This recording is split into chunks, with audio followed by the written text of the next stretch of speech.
ഇന്ന് ജിസേലിനെ കൺഫെഷൻ റൂമിലേക്ക് വിളിച്ചു വരുത്തിയതിനു ശേഷം ബിഗ് ബോസ് പറയുകയായിരുന്നു, ജിസേൽ, നിങ്ങൾക്കൊരു ദുഃഖവാർത്തയുണ്ട്. നിങ്ങളുടെ വയ്യാതെ കിടക്കുന്ന ആൻറ്റി മരണപ്പെട്ടിരിക്കുന്നു എന്ന്. ഇത് കേട്ടതും ജിസേൽ ആകെ തകർന്നുപോയി. ഒരുപാട് പൊട്ടിക്കരഞ്ഞു. എൻ്റെ അമ്മയെ പോലെയാണ് എൻ്റെ ആൻറ്റി. ഞാൻ അവിടെ ഇല്ലാതെ ആയിപ്പോയല്ലോ. എനിക്ക് എൻ്റെ അമ്മയോടൊന്ന് സംസാരിക്കണം പ്ലീസ് ബിഗ് ബോസ് എന്ന് പറഞ്ഞ് ഒരുപാട് നേരം ജിസേൽ അവിടെ പൊട്ടിക്കരഞ്ഞു. ബിഗ് ബോസ് പലതവണ പറഞ്ഞു, ഞങ്ങൾ വീട്ടിലോട്ട് വിളിച്ച് അന്വേഷിച്ചിട്ടുണ്ടായിരുന്നു. അവരെല്ലാവരും അവിടുത്തെ ചടങ്ങിൻ്റെ തിരക്കിലാണ്. അതുകൊണ്ട് തന്നെ ജിസേൽ ഒരു കാരണവശാലും പേടിക്കേണ്ട ആവശ്യമില്ല എന്ന് പറഞ്ഞു. എങ്കിലും ജിസേലിന് അവരുടെ അമ്മയോട് സംസാരിക്കണം. കാരണം എൻ്റെ അമ്മയ്ക്ക് ഞാനല്ലാതെ വേറെ ആരുമില്ല. അമ്മയ്ക്ക് സഹായിക്കാൻ പോലും അവിടെ ആരുമില്ല. ഞാനുണ്ടെങ്കിലേ എല്ലാം നടക്കുകയുള്ളൂ. എനിക്ക് എൻ്റെ അമ്മയോട് സംസാരിച്ചേ പറ്റൂ എന്ന് ജിസേൽ ആവശ്യപ്പെട്ടു. ഇതേ തുടർന്ന് ജിസേലിൻ്റെ അമ്മയുമായി ബിഗ് ബോസ് കണക്ട് ചെയ്തു കൊടുത്തു.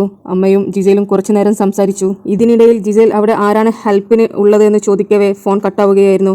പിന്നീട് ജിസേലിന് യാതൊരുവിധ സമാധാനവും ഉണ്ടായിരുന്നില്ല. വീണ്ടും ബിഗ് ബോസിനോട് എനിക്കൊന്ന് കണക്ട് ചെയ്ത് തരാമോ, ആരാണ് അവിടെ അമ്മയെ സഹായിക്കാനുള്ളത് എന്ന് എനിക്ക് അറിയണമെന്ന് പറഞ്ഞു. അവർ ഒരുപാട് ട്രൈ ചെയ്തിട്ടും അമ്മയുമായി കണക്ട് ചെയ്യാൻ പറ്റിയില്ല. പിന്നീട് ജിസേലിനോട് ബിഗ് ബോസ് പറഞ്ഞു, എപ്പോഴാണോ നിങ്ങളുടെ അമ്മയെ ഞങ്ങൾക്ക് കണക്റ്റ് ആവുന്നത് അപ്പോൾ ഞങ്ങൾ നിങ്ങളെ വിവരം അറിയിക്കാം. നിങ്ങൾക്ക് വേണ്ടി അത്രയും സമയം ഇവിടെ നിന്ന് സമാധാനത്തോടെ ഇരുന്നതിന് ശേഷം മാത്രം പുറത്തോട്ട് പോയാൽ മതി എന്ന് പറഞ്ഞു. ജിസേൽ ഒരുപാട് നേരം പൊട്ടിക്കരഞ്ഞു. എൻ്റെ മമ്മിയെ പോലെ തന്നെയായിരുന്നു എനിക്ക് എൻ്റെ ആൻറ്റി. വയ്യാതെ ഒരു വർഷമായി ബെഡ് റിഡൻ ആയിരുന്നു. അതുകൊണ്ട് തന്നെ ഒന്ന് കാണാൻ പോലും എനിക്ക് സാധിച്ചില്ലല്ലോ. എന്നെ എടുത്തു വളർത്തിയത് എല്ലാം എൻ്റെ അമ്മയുടെ അനുജത്തിയായിരുന്നു.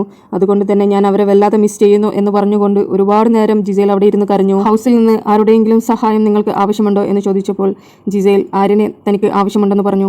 എന്നിട്ട് ആര്യനുമായി കുറച്ചു നേരം സംസാരിച്ച് വിഷമങ്ങളെല്ലാം മാറിയതിനു ശേഷമായിരുന്നു ജിസേൽ കൺഫെഷൻ റൂമിൽ നിന്ന് പുറത്തോട്ടേക്ക് ഇറങ്ങിയത്. ജിസേൽ കൺഫെഷൻ റൂമിൽ നിന്ന് പറഞ്ഞിട്ടുണ്ടായിരുന്നു, എനിക്ക് ആരുടെ മുമ്പിലും വെച്ച് കരയേണ്ട എന്ന്. അതുകൊണ്ട് തന്നെ എല്ലാം കരഞ്ഞു തീർന്നതിന് ശേഷമാണ് ജിസേൽ പുറത്തോട്ടേക്ക് ഇറങ്ങിയത്. എന്നിട്ട് അവസാനം എവിടെ നിന്നാണ് ഇറങ്ങിയത് അവിടേക്ക് തന്നെ ജിസേൽ തിരിച്ചുപോയി കിച്ചണിൽ ബാക്കിയുള്ള തൻ്റെ വർക്കിലേക്ക് ജോയിൻ ചെയ്യുകയായിരുന്നു ജിസേൽ.